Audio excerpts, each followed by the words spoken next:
From the outside, Daniel Foster was everything a small town admired in a man. Tall, composed, with a smile that carried both warmth and authority, he had carved out a respected life as a financial consultant. His office, tucked neatly on Main Street, was lined with certificates and framed photographs of charity galas. People who knew him called him dependable, trustworthy, a man of integrity. To his neighbors, he was the husband every woman dreamed of, the pillar every community needed. Beside him stood Emily, his wife of 7 years. She had the kind of beauty that seemed untouched by time, delicate and poised. At social gatherings, she wore her charm like a carefully tailored dress, soft laughter, gracious compliments, the perfect hostess. Friends often said, "They're made for each other," whispering envious remarks about the life they shared. In public, their marriage seemed flawless, a union wrapped in romance and stability. But appearances are often just glass, smooth on the surface, fragile beneath. Behind closed doors, shadows stretched long across their lives. At night in their carefully decorated home, the silence between them often roared louder than any argument. At the dinner table, 2 plates sat untouched more nights than eaten. Emily would push her peas across the porcelain, her hands trembling slightly as she tried to start a conversation. Daniel, head bent toward his glowing phone, rarely looked up. At times, Emily's smile lingered too long, as though rehearsed, as if she feared the cracks would show. Daniel's eyes, once full of admiration, now darted away from hers, avoiding the weight of her unspoken questions. The perfect couple, it seemed, had grown strangers in their own home. A wedding photograph hung above the fireplace. Daniel in a crisp tuxedo, Emily in lace, the glow of love radiating from their young faces. But at night, when the curtains were drawn and the house dimmed, the light from the street lamp cast heavy shadows over the glass. Their smiling faces were split by dark lines, as though the past itself was beginning to fracture. Neighbors noticed small details, a muffled argument through thin walls, a hurried departure from the driveway late at night. Emily's distant expression at the grocery store, when once she had been all warmth and conversation. Still, no one asked questions. Why would they? Every town has its golden couple, and no one wants to believe that gold might be peeling paint. One evening, as the clock ticked past midnight, Emily sat alone at the kitchen table. The untouched dinner was cold, the wine glass beside her nearly empty. She stared at the chair across from her, waiting for Daniel, who had once again promised he wouldn't be late. Her hand hovered over her phone, tempted to call, tempted to demand answers. Instead, she placed it back on the table and whispered into the silence, "Where are you?" When Daniel finally returned, his shirt slightly rumpled, his expression unreadable, Emily's questions dissolved on her lips. He kissed her forehead lightly, almost mechanically, and muttered, "You worry too much." Then he disappeared upstairs, leaving her with the weight of his absence even while he stood in the same house. In that moment, Emily realized something dangerous. Love can feel lonelier than being alone. The cracks were small, almost invisible, but they were there, thin fractures forming beneath the surface of a perfect marriage. And cracks, left unattended, always spread. The world still saw Daniel and Emily as the perfect couple, smiling in photographs and waving at neighbors. But perfection is a mask, and masks, no matter how carefully worn, eventually slip. Behind closed doors, perfection often hides secrets, and in the Foster household, those secrets were beginning to stir. The illusion of perfection rarely shatters all at once.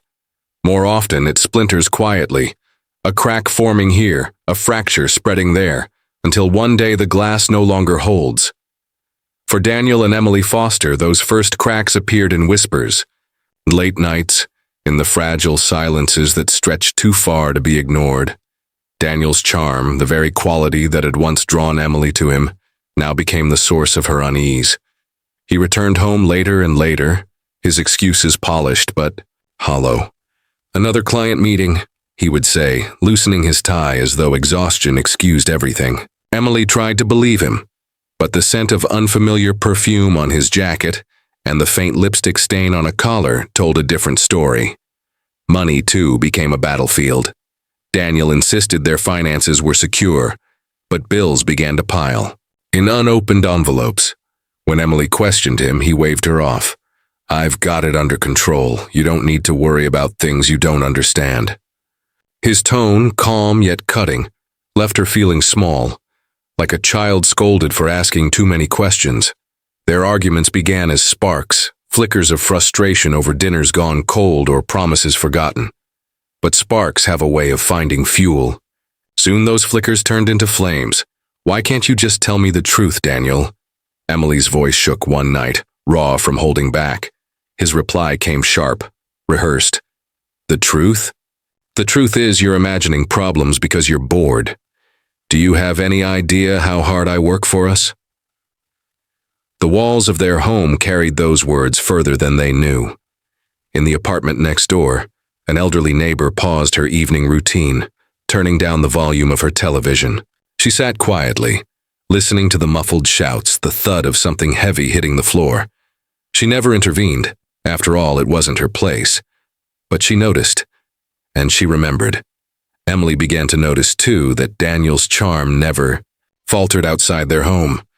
At dinner parties, he was still the witty, attentive husband, laughing at jokes, holding her hand just long enough to reassure the crowd. But when the door closed behind them, his eyes cooled, his smile faded. The warmth he showed others was withheld from her, as though affection were a performance he staged for everyone but his wife. One evening, after another heated exchange that ended in silence, Emily poured herself a glass of wine.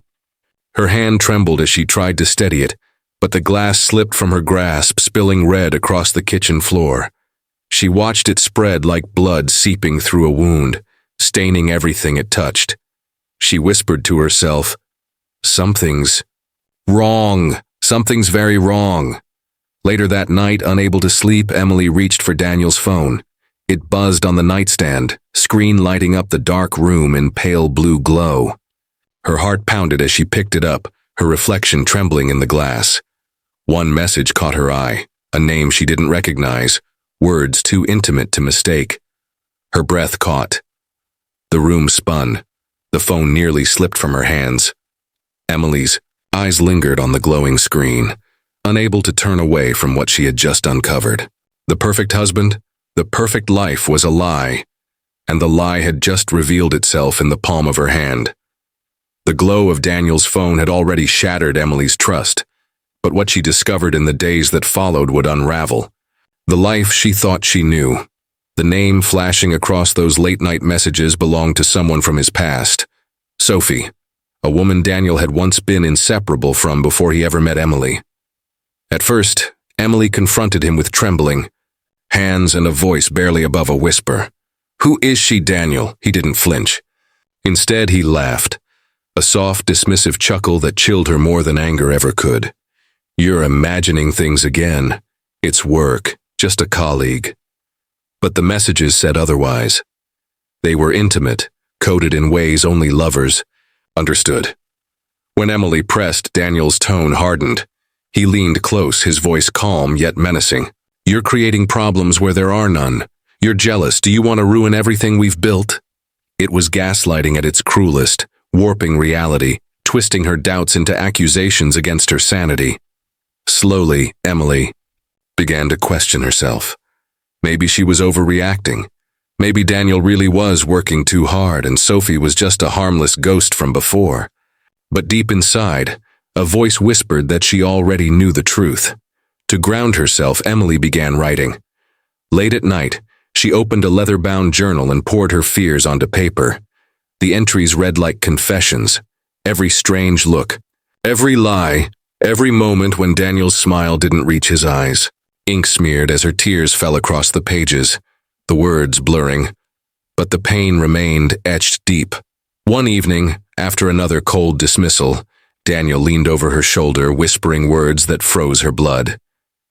"If you tell anyone, it will destroy us." The threat lingered longer than his presence. Long after he left the room, Emily stared at the ink bleeding across her latest entry, torn between fear and defiance. Outside, Under the cover of night, a figure lingered near the edge of their yard, unseen, silent, watching. Emily, lost in her writing, never noticed the shadow that waited just beyond the glass. Secrets once buried had begun clawing their way to the surface, and with them came dangers Emily could not yet imagine. Emily had convinced herself for weeks that perhaps she was overthinking, that her journal was nothing more than a record of fears amplified by sleepless nights. But one evening, her doubts crumbled. While folding laundry, she found a receipt tucked in the pocket of Daniel's jacket, 2 glasses of wine, a dinner for 2, dated on a night he had sworn he'd been working late. The restaurant was intimate, expensive, the kind chosen for romance, rather than business. Her hands shook as she clutched the slip of paper, her pulse quickening until she could hear nothing but the thunder in her ears. This wasn't suspicion anymore. This was proof. That night, when Daniel walked through the door, Emily met him in the kitchen. The receipt lay on the counter between them like evidence in a trial. Her voice cracked but carried steel. "Who was she, Daniel? Don't lie to me this time." For a moment his mask slipped, his eyes hardened, his jaw tightened. But then, as if switching roles, he forced a laugh, stepping closer. "You really want to throw away our life over a piece of paper? You're paranoid. Do you have any idea what people would think if they heard you like this?" Emily's anger flared. "I'm not crazy. I know what you're doing. I know who you're seeing." The argument spiraled, voices rising, objects crashing. At one point, a glass slipped from the counter, shattering across the floor. The shards reflected both their faces, distorted, fractured, no longer the picture-perfect couple everyone admired. Daniel leaned closer, his words sharp as knives. "Listen to me.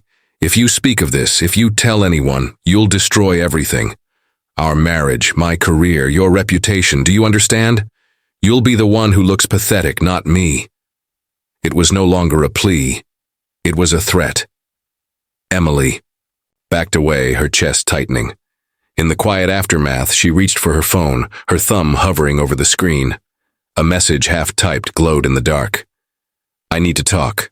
Please, it's important." Her hand trembled as she hesitated, but fear gave her courage. She hit send. The message went to the one person she could still trust, her closest friend.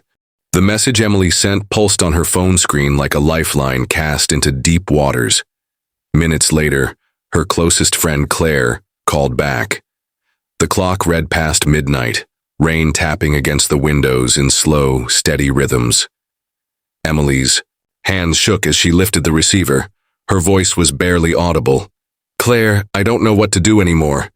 On the other end, silence lingered before Claire spoke, steady but heavy with concern. "Tell me everything." And Emily did.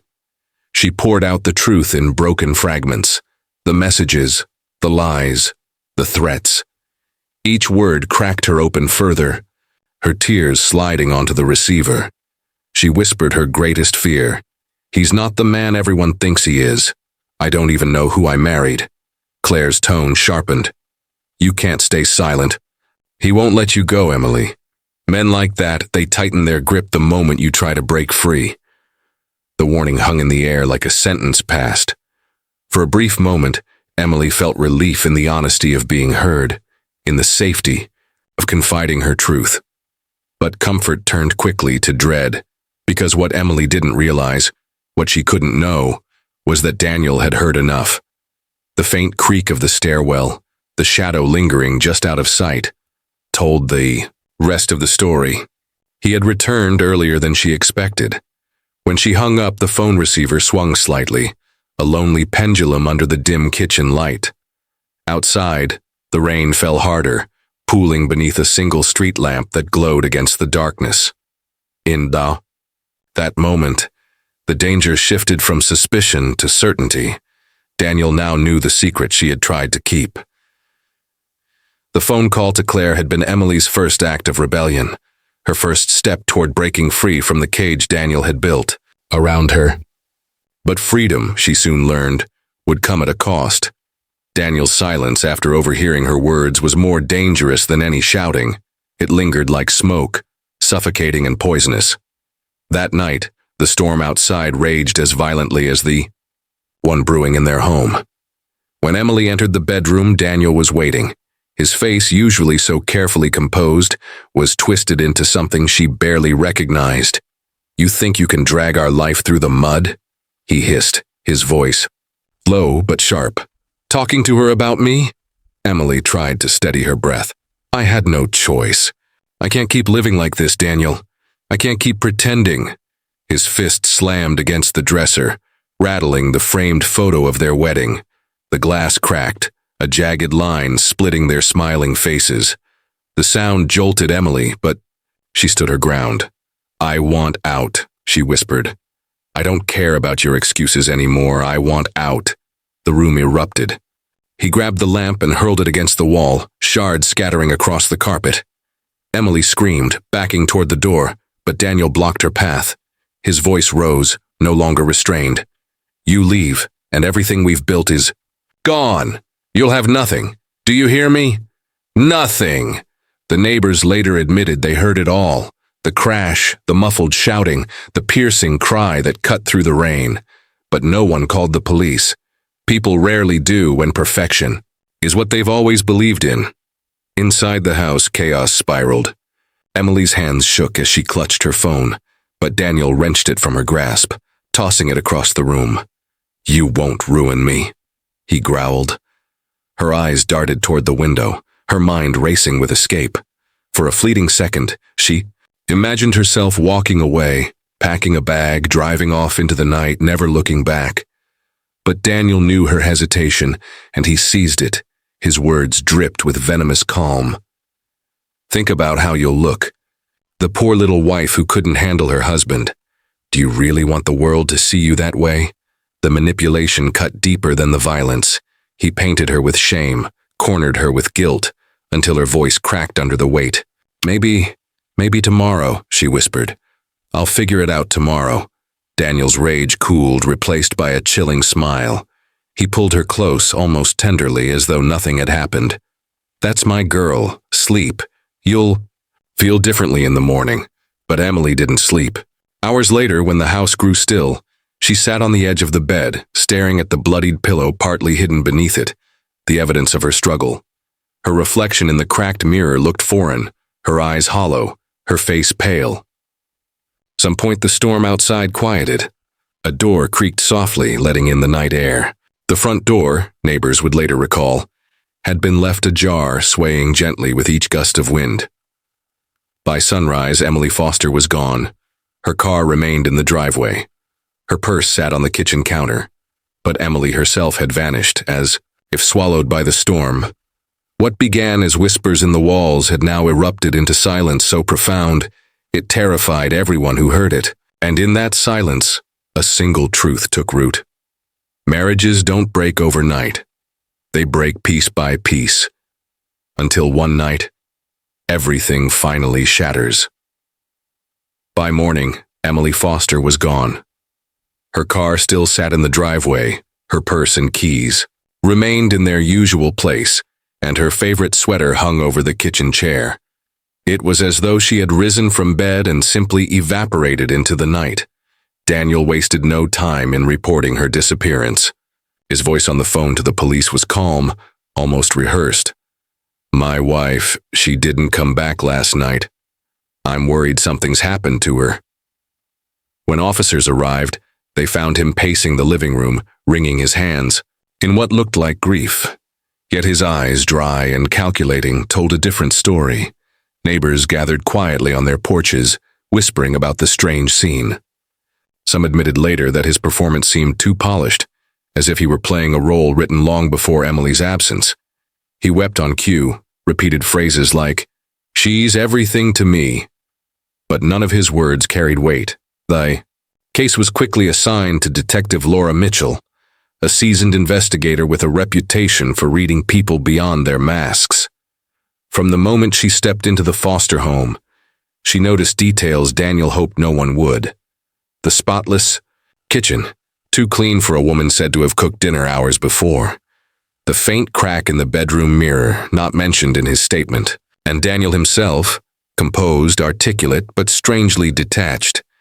During their first conversation, she asked, "When was the last time you saw your wife?"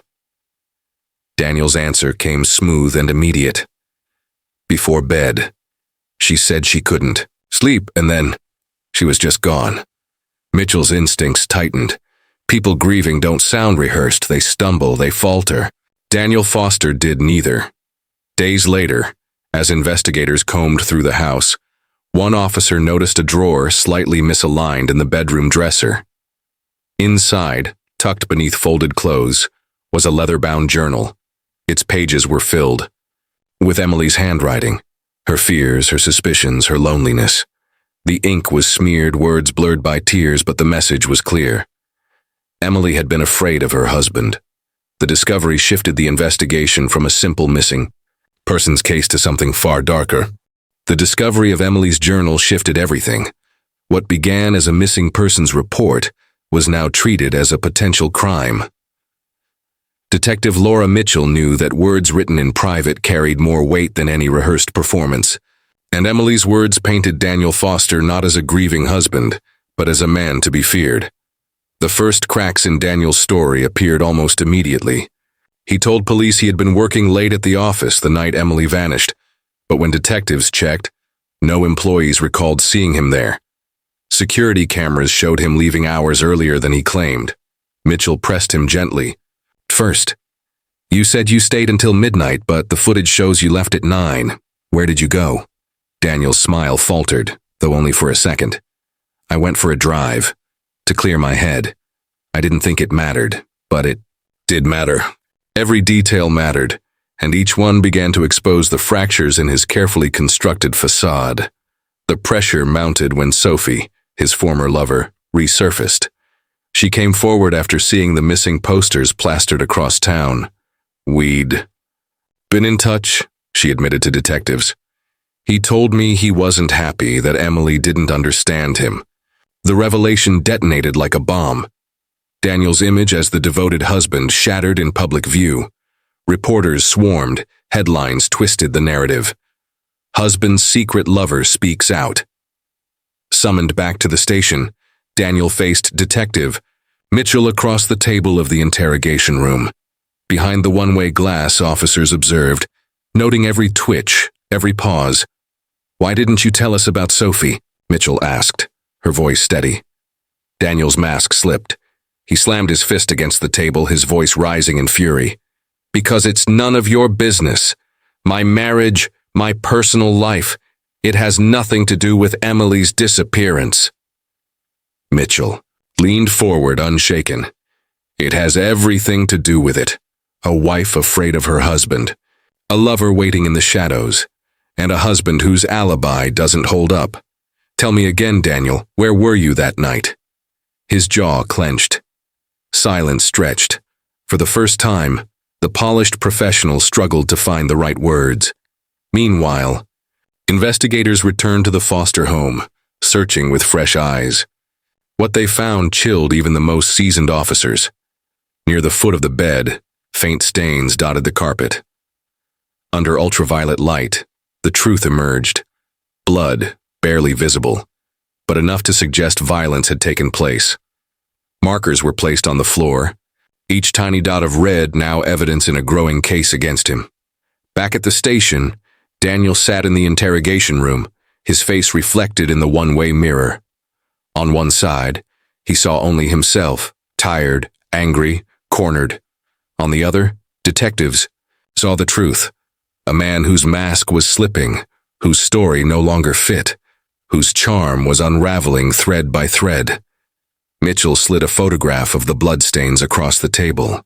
"Explain this," she demanded. Daniel's eyes darted to the image, then back to her. For the first time, his voice wavered. "It's nothing. Emily cut herself once. That's all." But the words lacked conviction. The mask had cracked, and through it, the truth was beginning to seep. Outside the room, officers exchanged grim looks. They knew what Mitchell knew. This was no longer about a missing woman. This was about a crime that had left its mark inside the very home that once looked so perfect. And with every new discovery, Daniel Foster's perfect life was collapsing. Around him, It was a hunter who found her. Wandering through the woods just outside town, he noticed the ground uneven, freshly disturbed. The soil was loose, darker than the earth around it. When he pressed his boot against the mound, it gave way slightly, and something pale emerged through the dirt. Within hours, the clearing was sealed off with police tape. Under the cold gaze of the moon, detectives unearthed what they had feared: Emily Foster's body hidden in a shallow grave, wrapped in a torn bedsheet. Her hand protruded from the soil, mud caked beneath her nails, as though she had fought against the earth itself to breathe one last time. Detective Mitchell stood silently at the edge of the pit, her flashlight beam trembling only slightly. The scene was quiet, heavy with finality. Officers moved carefully, documenting every inch. When the sheet was draped over Emily's remains, the sound was soft. Yet in that silence, it carried the weight of a scream. News of the discovery spread quickly. At the police station, Emily's closest friend, Claire, was called in for testimony. She broke down the moment she saw the photographs, her sobs echoing down the sterile hallway. "She told me she was scared," Claire wept. "She said he'd never let her go. I begged her to leave, but she thought she could handle him." Her words etched themselves into the record, a chilling confirmation of everything written in Emily's journal. Each page, each tear-stained line, now aligned with the grim evidence pulled from the ground. As Mitchell pieced the puzzle together, the lines converged toward one man. The alibis that didn't hold, the lies layered with precision, the faint blood in the home, all of it now sharpened by the undeniable fact that Emily was dead. When officers carried the stretcher from the woods, moonlight flickered across Daniel Foster's name in their reports. The path forward was clear. Every thread of evidence pointed to him. But Mitchell knew men like Daniel rarely surrendered easily. This was only the beginning of a battle between truth and deception. The courtroom was suffocatingly silent, every breath measured as the trial of Daniel Foster began. The prosecution wasted no time constructing their case, step by step, detail by chilling detail. Photographs of Emily's shallow grave glowed on the projector, her wedding portrait placed side by side. The contrast was unbearable. The radiant bride and the lifeless woman buried in the dirt. "Ladies and gentlemen," the prosecutor's voice carried sharp and deliberate, "this is not the story of a missing woman. This is the story of a husband who believed he could craft perfection with lies and bury the truth when it turned against him." Witnesses came forward. Neighbors spoke of muffled arguments behind thin walls. Claire recounted the trembling phone calls, Emily's fear that he would never let her go. Forensic experts described the blood traces in the bedroom, faint but undeniable. Piece by piece, the polished image Daniel had built began to crack beneath the weight of evidence. Yet Daniel himself remained defiant. In his crisp suit, he leaned forward at the defense table, shaking his head as if the world around him were conspiring against him. When given the chance to speak, his voice was smooth, practiced. "I loved my wife," he declared, eyes sweeping across the jury. "She was fragile, she was troubled. If she kept secrets, they weren't from me.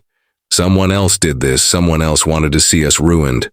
The defense painted Emily as unstable, her diary twisted into the narrative of a woman unraveling. But the prosecution countered with haunting flashbacks. Emily's voice through journal entries, read aloud in the courtroom. "If you tell anyone, it will destroy us." Each word hung in the air, cutting through Daniel's denials like glass. As closing arguments ended, the tension deepened. The gavel struck, echoing ominously through the chamber. The judge's instructions were clear. The jury would now deliberate. Daniel sat rigid, jaw clenched, his reflection faint in the polished wood of the defense table.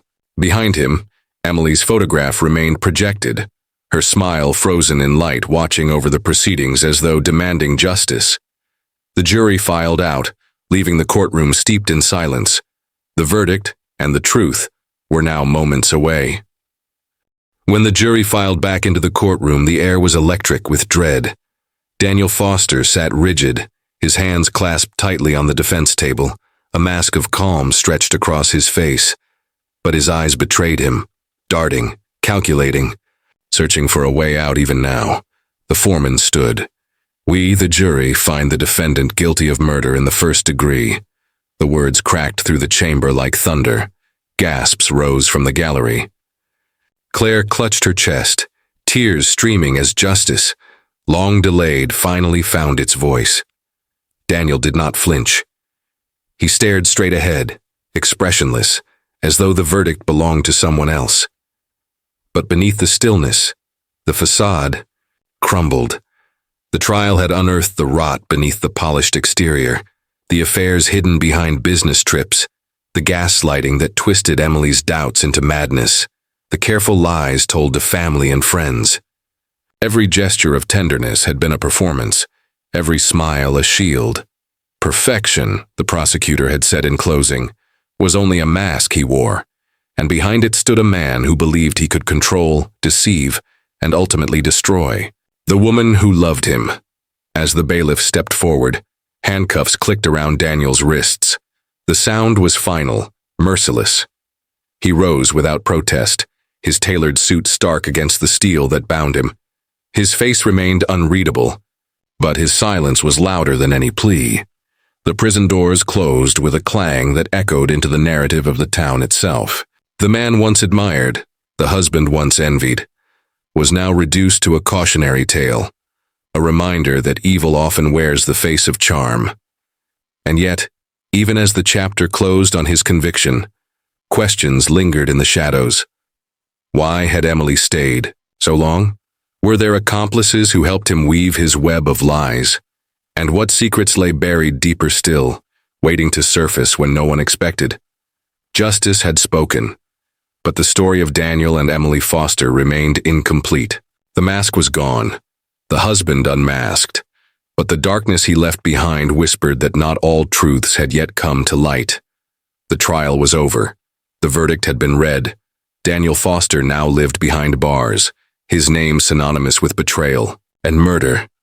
Yet the echoes of his crime rippled far beyond the prison walls. They lingered in the empty house where Emily once laughed, in the quiet streets of the town that had once admired them, and in the fractured hearts of those left behind.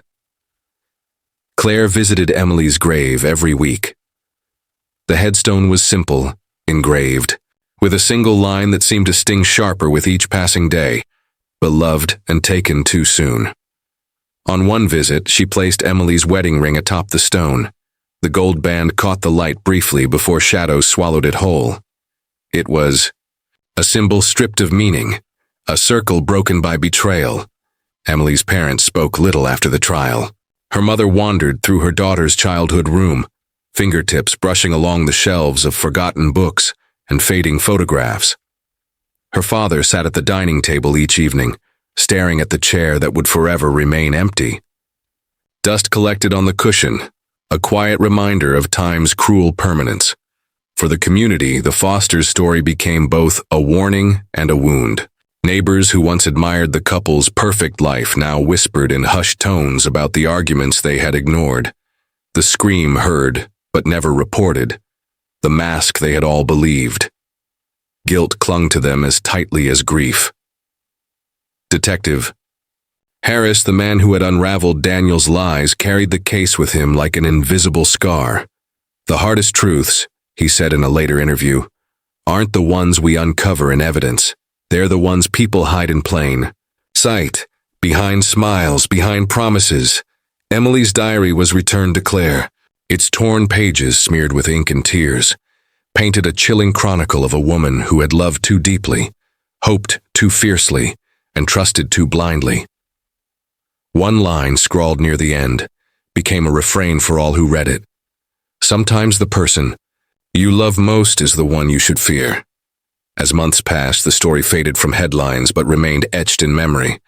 The image of Daniel, handsome, successful, charismatic, standing beside Emily in their wedding photograph, lingered like a ghost. For those who had known them, it was impossible to reconcile the man in the picture with the monster unmasked in court. And so the questions endured.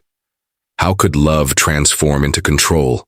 How could devotion decay into violence? Could anyone ever truly know the heart of another? In the end, there were no answers that satisfied, no justice strong enough to erase the horror of what had happened behind closed doors. There was only the chilling reminder that trust is both the foundation of love and the weapon that can destroy it. The final narration whispered into silence. Behind every smile, behind every vow, behind every perfect marriage, lies a truth only the two inside can know. And sometimes, that truth is deadly. The camera lingers one last time. On the gravestone, the abandoned ring gleams dully in the twilight. In the Fosters' dining room, a single chair sits untouched, dust gathering slowly across its surface. Perfection had been shattered, but the echoes of that marriage, the love, the lies, the betrayal, would haunt forever.